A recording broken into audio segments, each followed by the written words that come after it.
挖掘新闻内幕，挖苦新闻人物，我是郑弘仪，欢迎收看今天的新闻。哇！好来啊，我们今天邀请到的来宾啊，第一位呢是眼科医师黄宥嘉黄医师，大家好。好，另外呢啊，邀请到的是金曲歌王黄文兴，大家好。哎呀，欢迎哦，今天这个第一次，哎呀，星光闪闪哈，谢谢。好，另外是资深的媒体人吕文婉，郑大哥好，大家好。好，以及作家 H， 郑大哥好，大家好。好，我们今天讲的是人生大事扯上钱。今天谈的这些个案，其实我觉得在社会上普遍都是同案，好，所以真的是很值得讨论。那，我先讲一下哈。那这位朋友他说，那我觉得，这种事情其实常见，它并不极端。好，那我先请教文婉，如果你是这个女生，你会继续跟她沟通下去吗？我不会再继续沟通了。为什么？我觉得有性格较激烈。没有，我如果是像可能可不可以骇客啊，把他的软体啊弄开啊，反正想尽一切办法。可是我现在的年纪来看，我会觉得这个沟通的管道，这是一个，我就觉得，我觉得就放弃这个男的了。我觉得因为我们搬出去住，然后呢，孩子我自己带，其实他已经释出善意了。其实这个女孩子第一个考量是什么？因为有很多的像她这样子，他们在多年之后2度就业，都发现其实是有困难的，对，会比较辛苦一点点。所以你说那个2万块不是2万块的问题啦，一些累积，比方工作上的累积、人脉上面的累积等等。对啊，这个男生应该是没有要跟我继续的打算，哎，所以我也就你只有听我的啦，应该是这样讲。对，所以我可能会有两个办法啦，我可能稍微再积极一点，因为他遇到这个你有感受哈？我的诊断就是这样，这个很明显嘛，因为理论上啦，如果说真的是天父看不起他这个肚子里的小孩的存在，没有帮他要想办法解决的意思，对，只认为太太在增加他的压力，他怎么没有想到太太的压力？太太的压力其实最大，未婚怀孕其实压力是最大。像阿信那样做得到的事情，我们现在女性其实反而比较不能够啦。我觉得不要勉强。以前好像就是理所当然，就是女孩子应该在家里在内，然后男主外这样。可是现在我觉得时代不太一样。因为其实像我就会觉得我不会选择想要跟父母亲住在一起。因为我觉得再怎么好，只是在沟通上一定都会有落差，然后这个摩擦你自己就会被夹在中间。因为可能我的个性是属于比较我希望我的家庭是每天就是和乐融融，不要就是为了一些事情。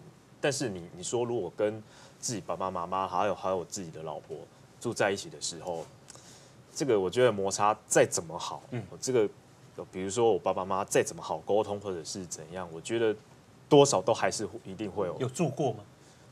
没有住过啦，可是因为我从小在我的家庭，我就是看着我爸爸妈妈每天就是可能为了金钱上争吵，或者为了某件事一直争吵，所以我长大后，我心里就会觉得说，那我希望我的一个家庭是不要有一直吵架这样。你有看到爸爸妈妈为钱而争吵吗？小时候常看啊，就从小看到大。来举个例子好不好？举个例子，就是我记得我在国中的时候，我国中的时候每天放学回来就是骑脚踏车回来的时候，我大概在50公尺左右，我要屏东啦，对。然后我就会听到我妈在跟我爸这边吵架，对，然后那时候就会变成说，我觉得我就想要说，我干脆就是每天在学校放学回去，我就跟我妈妈说，我要跟同学打球之类的，越拖越晚越好，这样不要回去看到那种气氛。对啊，然后就算你回去了，我也是赶紧书包背着上2楼，我就不想再待在下面那一刻，就是每天都听他们在为钱吵架。你们家不错，有2楼可以待。现在人只有30平哎。其实我还蛮想到那个楼顶楼。对啊，然后所以就是从小慢慢会让我有一个。那什么事情吵啊？就是钱啊。比方说什么？比方说我爸爸他是做水泥工，20-30年前做水泥工，其实钱待遇还不错，一个月大概有5-6万，而且他们就是半个月领一次这样。那我妈妈是做那个掐嘎钢那种打灯掐，然后她就是早上家己做还是去外口？去外口做，外口做工厂做，啊做下晡5点回来暗顿煮做，甲出去，加班加到12点啊，其实我妈的薪水也不多，可能这样每天这样加班也才1个月才16000、17000。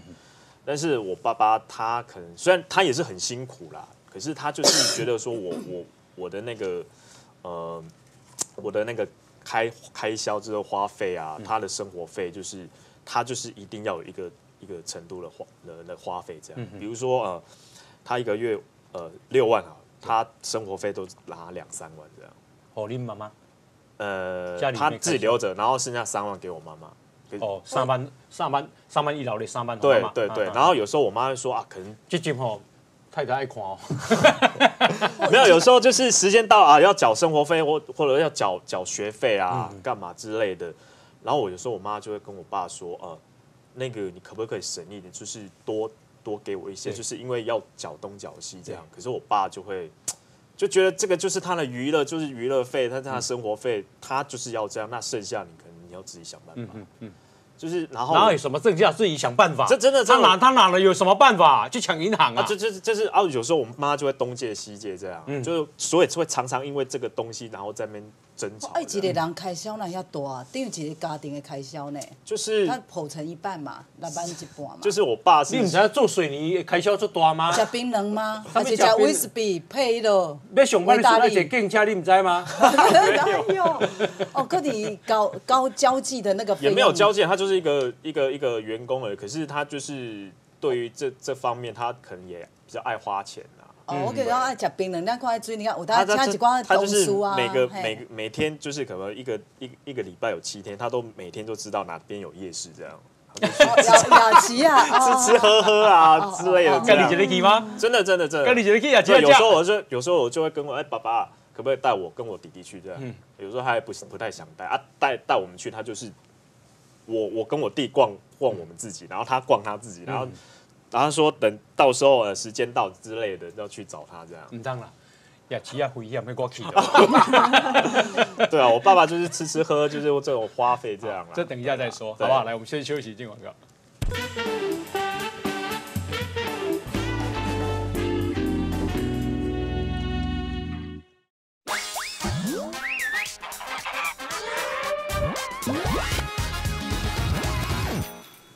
好，所以文星细汉就看爸爸妈妈常常为了钱你冤家了。对。哦，常常都是这样。好，拢无解决。没有办法解决，就只要有钱就可以解决，那没钱就是。恁爸那6万，伊家己留3万，3万给妈妈。但妈妈是无够开嘛，因为恁爱学费啊，有当时有大额的开支啊，妈妈去吃衫，干那1个月1.6块尔啊。对，对不对？真的，加班加到半夜12点这样。伊就搁等下煮饭哦。对，煮完了之后，然后他就说：“恁2个爱淡存好啊，读书啊，妈妈要去加班。”过去加班。对，然后我跟我弟他前脚出，我们其实小时候就爱玩了，我们就后脚去打快打旋风。你真的好年轻哦，快打旋风。就是对，然后就是反正就是小孩子就可能就是兴趣的玩电动之类的，对啊，是这个样子。对。所以其实从小到大，那你没有愧疚感吗？妈妈，那你加班去车衫，你快打旋风。小时候就是小孩子就不懂事嘛，然后我妈卖快打旋风，我妈来雅琪啊。没有，而且我妈还好几次被我妈抓包，我妈就大概知道我们会出去，她就也做了一个假装先出去，然后等我们去了之后再，然后就在然后她就回来说你等来你的在戏，其实会怨恨妈妈为什么要这么凶。其实她比一般的同学，有时候我就会问同学说，你爸爸妈妈，你妈妈有没有这样管你们？说不会啊，就是很自由啊，就尊重他们的意思。说我妈都管得很严。那可是长大后，我觉得。我也是还是要感谢我妈妈，因为我觉得那时候的教育，我觉得，因为应该是个性其实会遗传的。我觉得如果我们小时候没有管过，可能会像我爸爸这样，会流连这样。因为我妈妈会管我们这么严，就是怕我爸爸就是他就是我爸爸就是那种乐天派的，然后自己好，他就是觉得说我有赚钱，然后剩下的。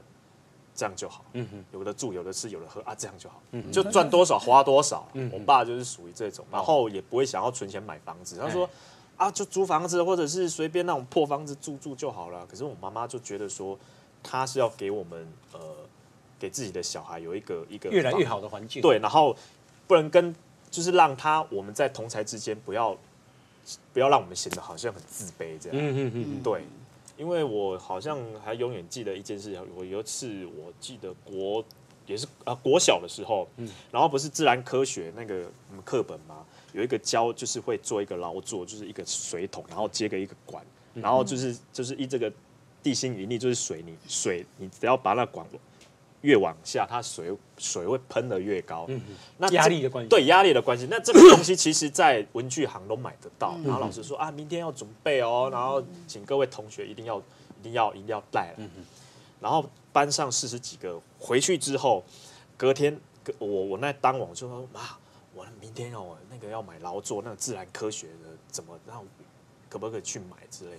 我妈说没有啦，不要买，不要浪费那个钱，其实那个没有多少钱。她说我做给你就好了。然后她拿那种克林奶粉那种罐子，然后自己接那个水管，接那个圆珠笔的笔头，把它拔掉接好。我想说哦好，然后隔天去到学校，大家都会求。对啊，然后大家都是真的就是用买的，然后我们就感觉你就会自卑，然后我就自己藏起来。对，然后老师就说，同学把你们的劳作的东西、自然科学的东西拿出来，然后我就放在底下，我都不敢。然后说，黄文馨同学，那你怎么了？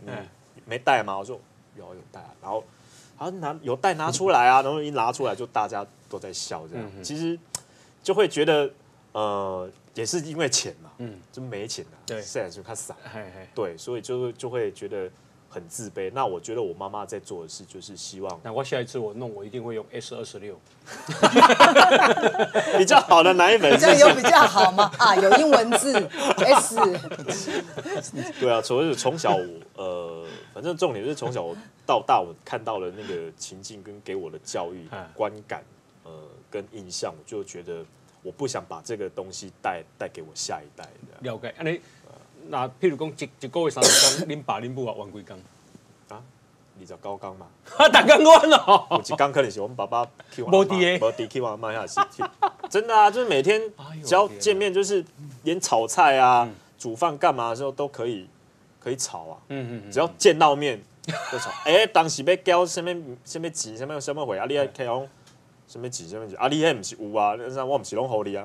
讲无够啊，无够，然后又开始了。又开始。然后你看他欠的没？然后我爸又很喜欢，就是先借出来花，然后再做回去补。怎么叫？那去哪里借？就没有就跟老板借啊。哦，先预支啊。他就是先很喜欢做那种预支的动作啊。然后等到下个月拿回来，然后怎么那么少？我爸说没有啊，就预支啊。预支到我妈有时候会主动打电话给老板说，你卖个预支给伊啊。那你再过来讲你的故事哈。其实黄医师哈也是啊，虽然他当医师，可是后来你嫁人了嘛。对。嫁人了就没有再当医师了嘛？我记得。是因为怀孕之后就要一直安胎，就没办法上班。对。所以我看到这个故事，我也是很有感。他说也是2万，心里有所感。也是2万，这样有钱进来也不错，所以我就拿了。你虽然沦落，但是还是拿。对，但是我不置可否，我没有回答他什么，我没有跟他说好。对，那你应该问清楚，妈妈这个是每个月固定转账进入户头吗？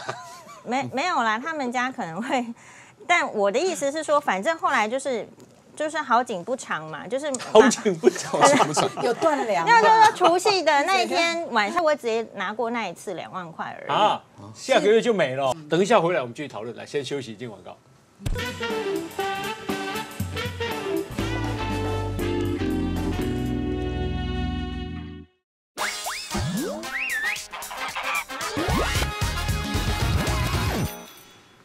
这个事情，身为一个男生，是在这个新闻上面，你会从什么角度去感受？我觉得刚刚听完这个文婉姐跟黄医师的谈话之后，我其实有另外一个看法了。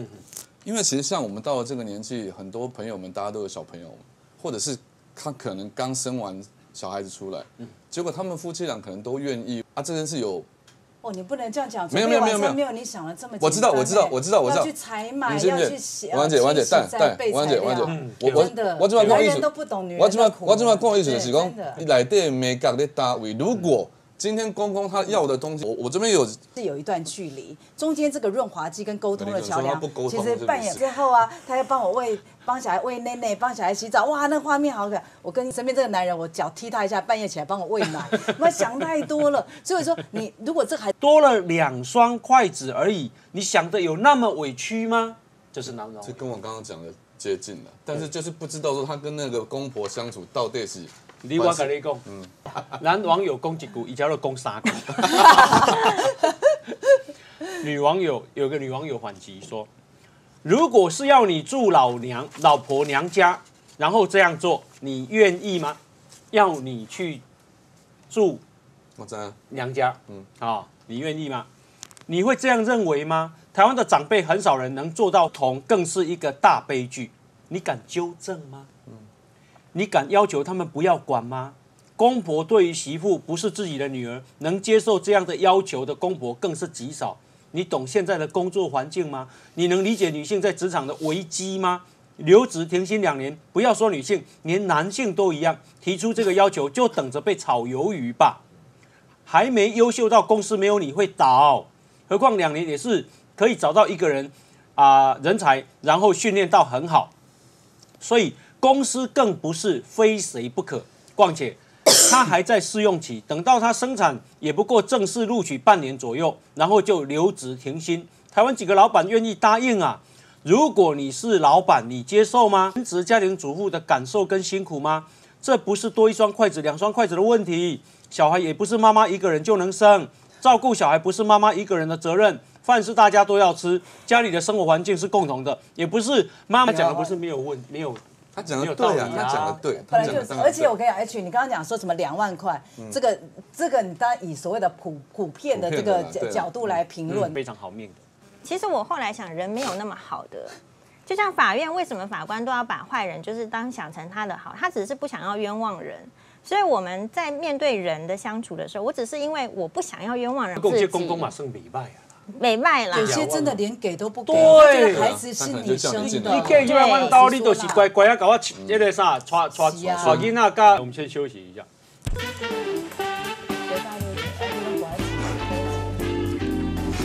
但其实大家就觉得你变差。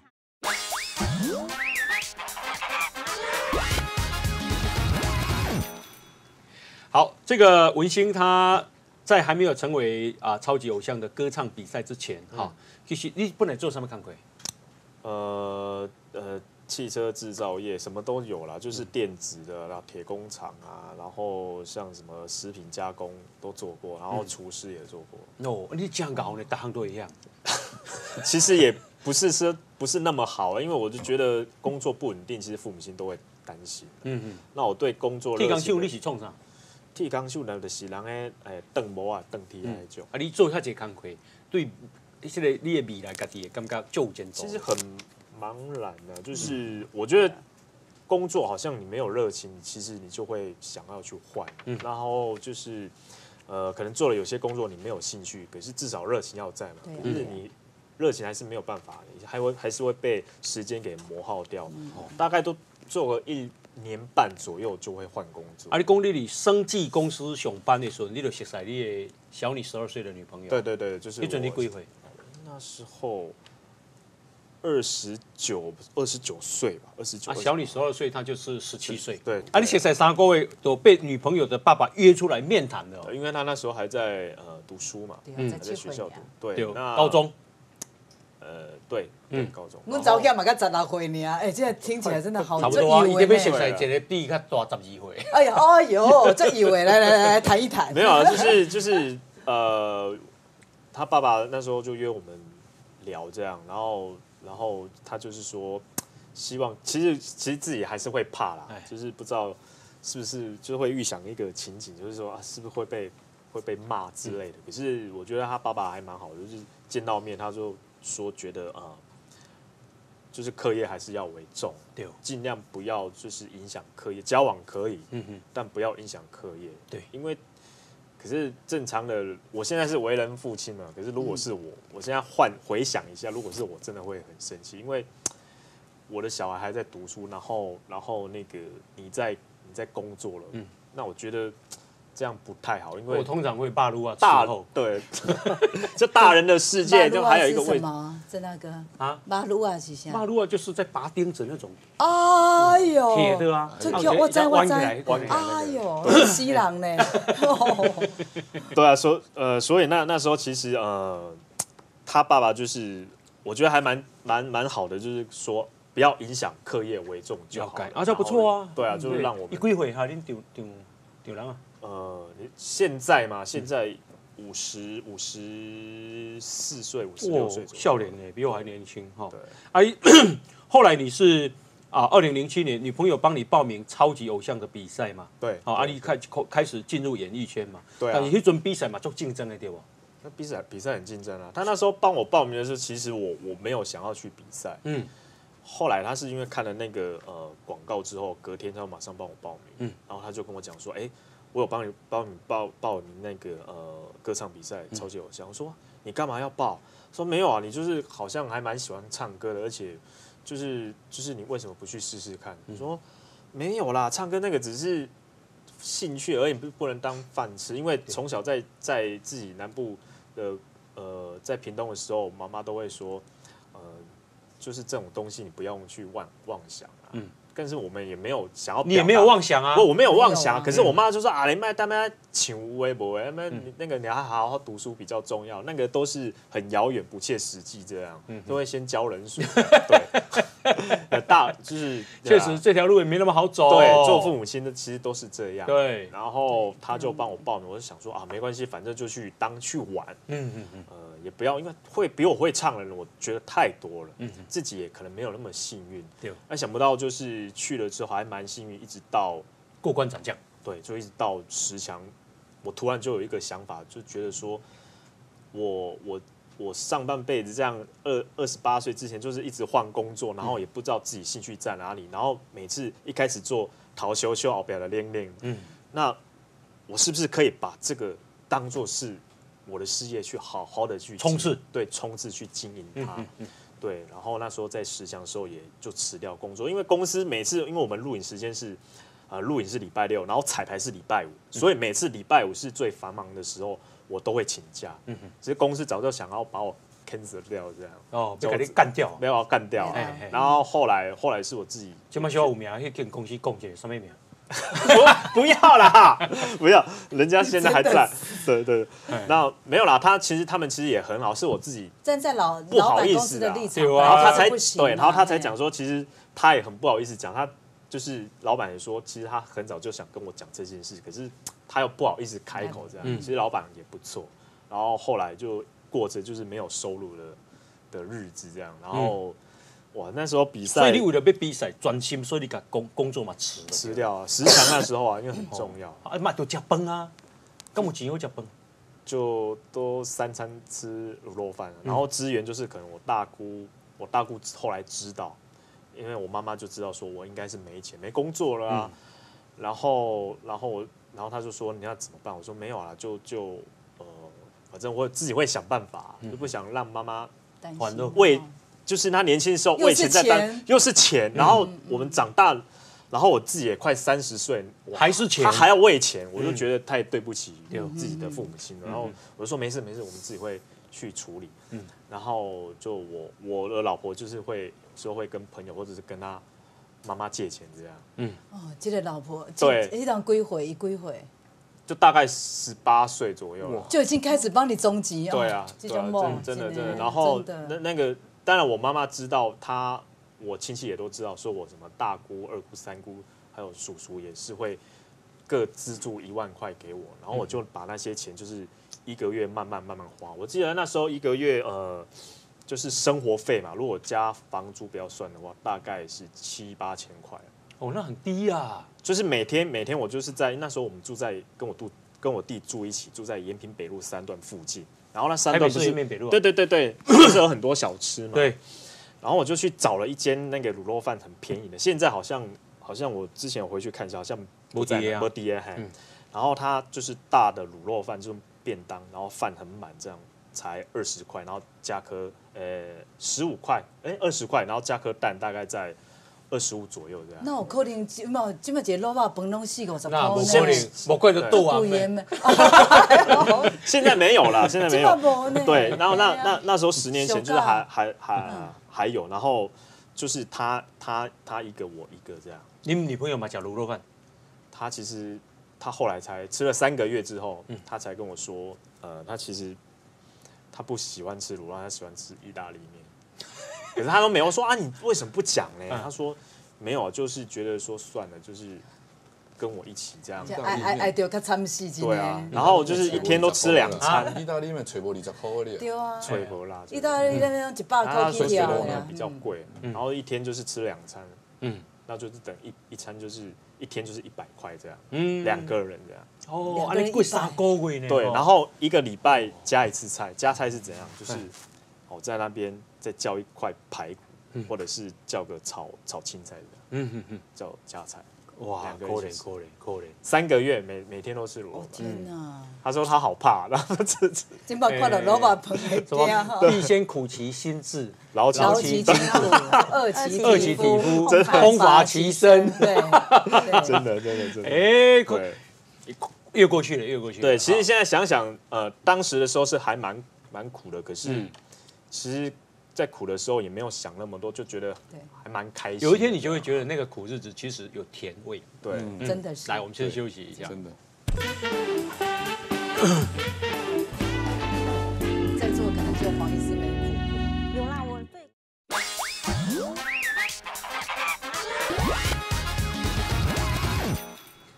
好，那这个文星后来比赛得到亚军呢？对，得到亚军，哇，不容易！你的成名曲为什么吃3个月？你知道吗？因为得到亚军是30万，冠军是100万，那时候对，然后30万扣掉那个税之后27万，所以才有开始可以慢慢就是加点菜之类的。27万那加菜鸟，就是对啊，可是你要分摊说你后面不是每个月的都是会有好日子过之类的，后面的日子还是要过。那阵结婚了未？还没。哦，那阵还没结嘞？还没。哈，那时候还没。哎呦，你真艰苦，我啦恁丢人丢，我真系烦恼。真的，所以他那时候恁丢人丢，敢知影因早囝逐工食卤肉饭，食3个月？不知道，唔知吼。不知道。哎呦，因为他也是我老婆也是报喜不报忧的，她从来不会跟他父母亲讲他过得多苦之类。你的成名曲是什么？就或者你最喜欢唱的一首歌？你说后来的那个成名曲，丢亚军啊，哎呀，那一路走来的最爱的歌，最爱的歌哦，最爱的歌哇，好多，就是可能。所以你唱一条歌，为着恁某唱一条。哦，哎对，这个好。最后就唱这样为你这么受苦，我唱一首我为他做的一首歌，好，后来有自己自创，清唱好不好？好。有一双手来将阮牵着咱两人，永远相依偎，活伫阮身边，轻轻来对阮讲一声有我，甲你来作伴。是因为你啦，是因为你啦，只要你伫这，我唔惊外面风雨交加，深深的思念，想要来对你讲一声，希望咱会当将咱的人生行到煞。其实这首歌就是词意非常简单啦，我整个起鸡皮疙瘩，感动，是从那种骨髓里面出来的，我的天哪！其实词意非常简单，就是我愿意陪你吃卤肉饭。对，我就讲光明，我都知道。我是说歌词啦，如果一个男生有没有唱这个，我说我愿意啦，啊边加肉能哎，不用加菜。其实它里面词就我是说，愿意陪你吃饭，卤肉都不要，北崩了这样，这个好。对啊，其实那里面你有唱过有这样唱过给你太太听吗？好听哦。没有嘞，可是我那时候做出来的时候，他觉得还蛮感动的，就是里面的词也很简单，就是要因为我人生有了他，然后他拉我一把，这样扶持我，然后他在我挫折有那种遇到很多挫折的时候，他都会鼓励我，就是说人生的路途本来就是这个样子，不要失望，你要再一直勇往直前，我会在后面扶持着你这样。对，啊，你那个得到亚军了哈，所以接下来就有经纪公司来签约喽，哇，开始有很多通告喽，很多机他还会演戏，他还收入就不一样喽。没有，那时候其实收入也没有好嘞，对，因为唱片，因为这个超偶的那个是这个制作单位就是经纪公司，然后就是加上还有唱片公司，然后帮我发片，然后经营我们。可是你的薪水是要分3份，对，然后那就是像其实比如说呢，我这个月我赚10万，那我分3份，我就大概只能拿1/3， 3万3，对，而且那另外呢，就是他们拿去啊，经纪公司跟唱片公司啊，而且唱片公司像接活动的话，经纪公司它避免就是艺人下个月会饿肚子或长期饿肚子，所以当月份的他们的活动都会结清，然后下个月给你费用。可是唱片公司它就比较麻烦，它是用季节的方式，那季节就3个月结一次，结完了之后，它还要呈报上去走流程，其实整个这样走完了大概7、8个月你才领得到钱。所以那时候我们都会想说，希望那个不是唱片公司接到活动，因为有时候同一场活动会是同2个窗口，你知道吗？因为你知道，公关公司都这样嘛，他打电话去问，可能问唱片公司啊比较贵哦，那我问经纪公司，对，其实就是你要邀请是同一个艺人，对，或者是他打电话去经纪公司，哇，价钱太贵，他打电话给唱片公司，唱片公司说啊可以，好，就直接对唱片公司，可是。你收入你就是直接，他们就是拿钱。换句话说，你安尼得到亚军开始有经纪公司，但是你的收入嘛是还个不好。对啊，那时候27万，其实花很快，就加上房租，因为后来我就搬出来跟我老婆自己住，就没有跟我弟住一起了。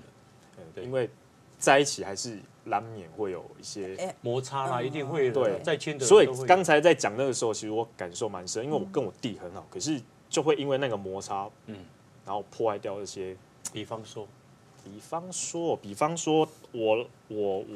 那个比方说我那时候比较没钱，那我弟弟也愿意让我住，他就说你什么都不用付，你就付房租5000块就好，因为他们1个月2万3嘛，那你就付5000块，然后房间给你们用。那常常我就是在家，我老婆也会来找我。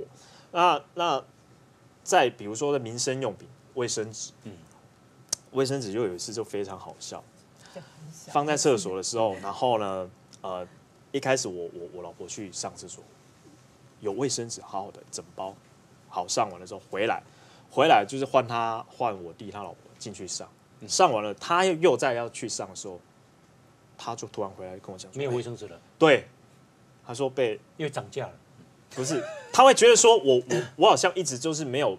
对这个好像就是完全只缴房租，然后剩下都不闻不问，好像有点就是棒哦挪这样，就是你就出钱就好了。然后他可能就是觉得有点看不下去这样。可是我们并不是这个样子，就是因为我们也不知道你卫生纸到底还有没有啊。那你真的觉得要平均这些生活用品要分担，我觉得你可以来跟我讨论。后来我把这件事跟我弟弟说。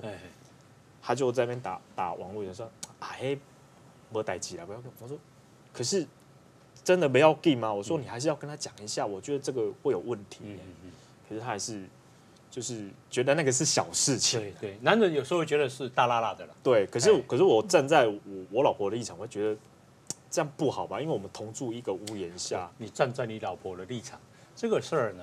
就开始会有摩擦了，真的啊，对啊，因为你要考虑的不是只有你弟弟，现在你还要再考虑你太太，平常你是不计较，还有你的弟媳，对。那文星后来就有戏演了，现在生活比较稳定了，收入也开始足够了，对，有存钱啊喂，有存钱，那时候真的存不到钱，对，那时候我记得我2008年超偶比完赛之后。然后就一直就是有一场没一场这样，然后都是我老婆那时候她有在工作，她当柜姐站柜这样。听说在用钱观上面，太太还是一直非常节俭，虽然你们经济条件现在比较好。对，我看。比如说我看，比如说我想买，她觉得只要超过大概1000多块，她就觉得没必要。没必要。然后甚至有时候她生日我送她很名牌包，只是想犒赏她一下。对。疼惜他，对，他就被骂了啊！被包包回购吗？他说你干嘛买这么贵的东西？他说能不能退回去？我说不好意思，没有办法退了。对啊，然后他就为了这个事情就会念了我好几天这样。哦，对，这多可贵，你知道吗？你若找了一种吼，较那种蓝山开一种某，你就知影真的。所以你钱交给他管是对的，对不对？你经济大权在太太身上。因为其实我自己本身也稍微有点爱花钱，爱乱买东西。好 DNA， 真的，我觉得这会有，所以我刚才有说，就是会遗传到啊，所以我妈妈对我们的管教才会那么的严，因为人家说有其父必有其子。那你被他拒绝，心里面会不舒服吗？太妙了。其实会难过这样，所以有一次就是觉得说，哎，我是想要犒赏你，你干嘛就是你没有给我没有感谢我就好了，你还生气，你还生气，然后在那边一直骂我，我觉得真的很委屈哎，然后我就说好了，我以后都不买了，以后你要不要买你自己决定。对，所以现在我就是他有时候看到说哇，他好想买那个包，我说你买啊。对，我就说你看你喜欢就买，说啊还是不要这样哈。不过我想女人持家也不容易啦，对，真的不容易，真的不容易过来的哈。来，我们先休息一下。千金难买少年穷。当艺人怎么买是事，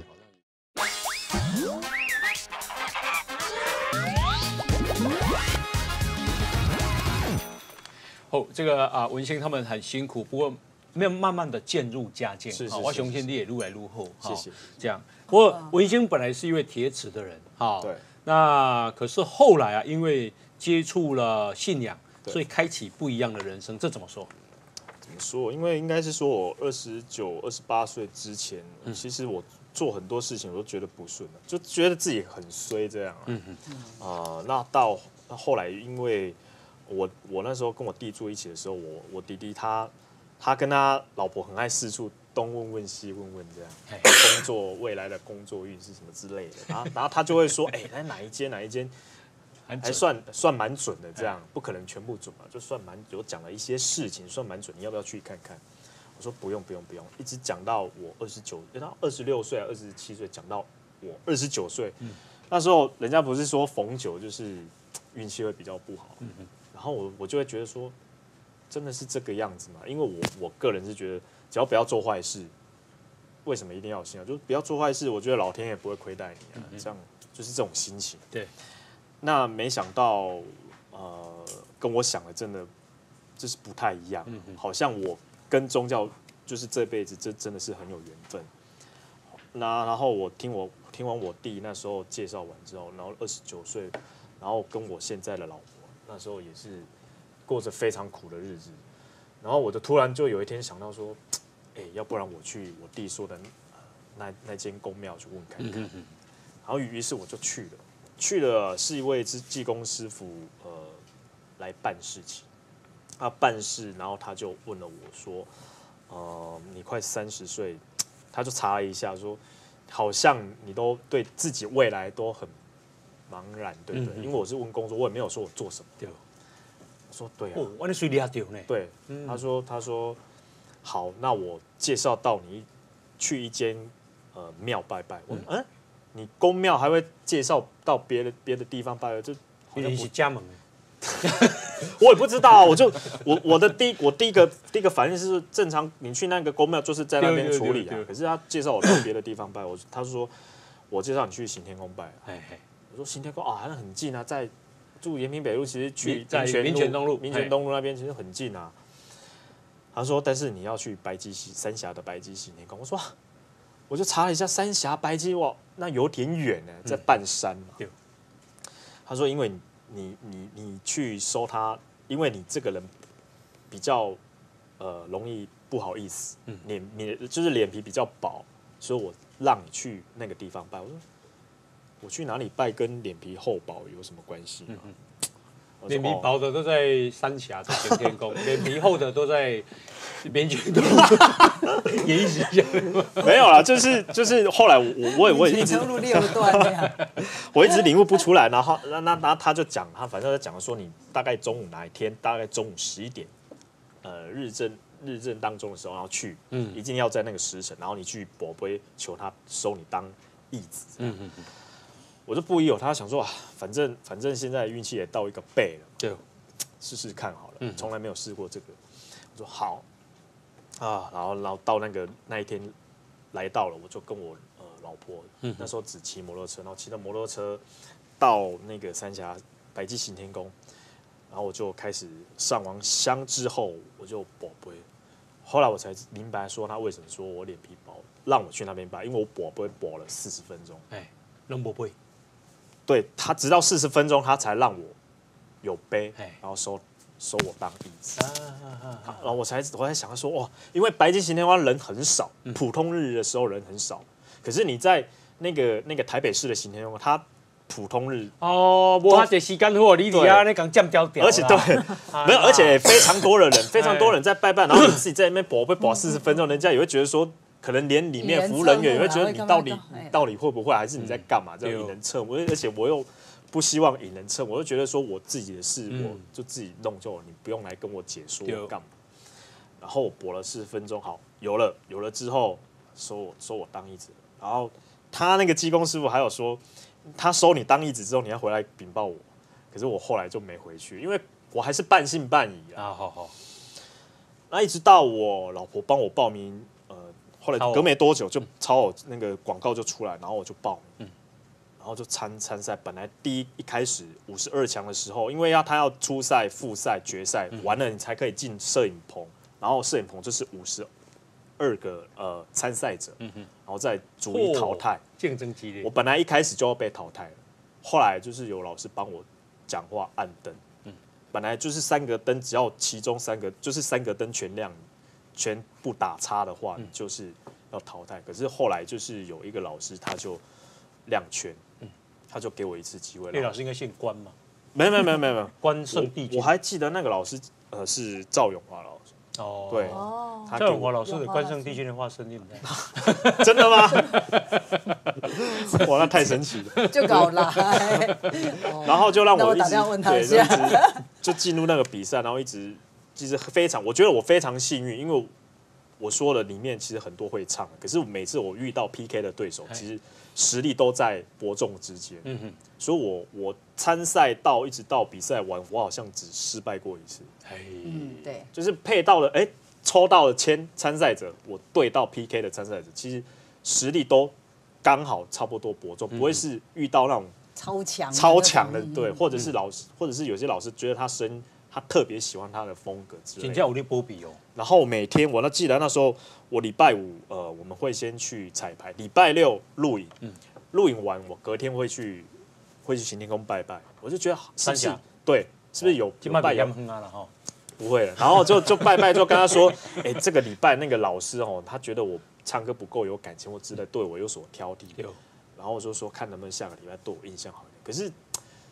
说也很奇怪，下个礼拜那个老师在讲评的时候，他说：“哇，你这个礼拜表现不错，然后唱歌有细腻度之类的，更有情感。”真的屡试不爽，因为5个嘛，可能第一个说你怎样，你那天去拜，那个礼拜拜完，下个礼拜，他说你好，可是又换第2个，讲说他觉得缺少什么不够，好，你又去跟他讲，隔天就有了。对啊，所以这个是我很难去解释的，很玄，我自己很铁齿的。然后在开始拜了之后，我每天都会做一些很奇怪的梦。我记得我还梦到那时候在比赛的时候，我还梦到我在一个沙场上，然后我穿的很像那种日本武士的战甲，然后我拿武士刀，然后就一路这样沙里砍到最后一个转过来是那个参赛者，我就给他扑回去。真的，然后就见血，然后人家说梦中见血红就是好嘛，然后我就醒过了，这是什么梦啊？怎么那么奇怪？然后陆续也会梦到一些神明，会看到就梦到我去庙里拜拜，看到妈祖或者看到玄天上帝这样，对啊。来，我们先休息一下。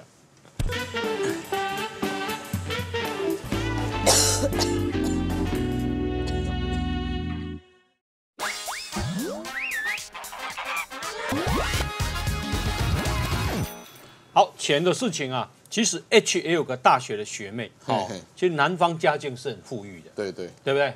哎，然后呢？没有啊，就是他们谈好啊，那当然就是我们就来谈一下婚礼的细节这样子。啊，给个让请女方的妈妈到他家里去看一下，到男方家里去。就是欲望啊，欲望，我告控制。你一般来讲，你给杀手锏啊。其实我虽然有钱，可是我不见得一定要拿出来。我虽然有钱，但我不是潘娜的。对啊，我不必要你走嘛，朕不给的你不能要嘛，就是那朕知道了。朕对啊，所以他那个时候可能心里面就已经打定主意是要报复这个女生了，说他一个月给我15万、20万就够了。这是包养啊？没有，但是他们是正常男女朋友关系。是哦，不相信。对，王医生你讲的对了，因为当他写到这边的时候，后来他就跟我讲说，可是呢，最近我发现，他就说，因为我这样还可以再多赚几个月的钱。所以你说他不是包养啦，可是他就是有金钱上的关系存在，所以这个感情就不纯粹。